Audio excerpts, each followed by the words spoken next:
Пьеса французского классика оживает на сцене Ингушского драмтеатра. Комедия «Лекарь по неволе» Жана Батиста Мольера во всей красе звучит на ингушском языке. Моцарт драматургии Мольер на суд зрителя выводит ловкого креативного обманщика с гонореля.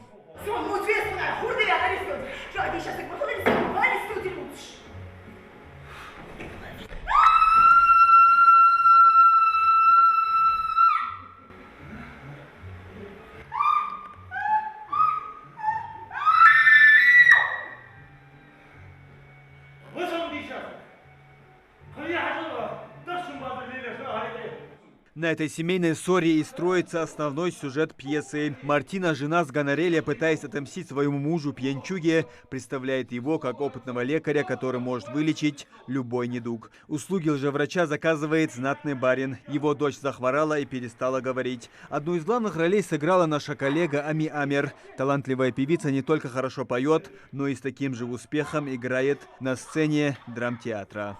Очень много серьезных каких-то сцен и серьезных моментов, которые нужно отыгрывать, обыгрывать. Будет премьера, так что будем рады всех видеть. Сам Мольер до конца своих дней играл эту пьесу с большим успехом. Спектакль предлагает зрителю пересмотреть свои представления о собственных возможностях, пробовать, рисковать, примерять на себе новые социальные роли. Такая интересная классика, то, что мы ставим. У меня такая первая роль. И очень интересная.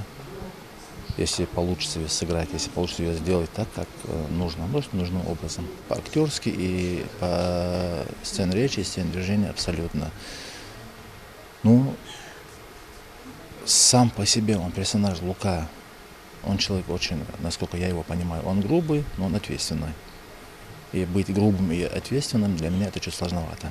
Написанная еще в середине 20 века, пьеса до сих пор актуальна, и поднятые в ней проблемы встречаются в современном обществе.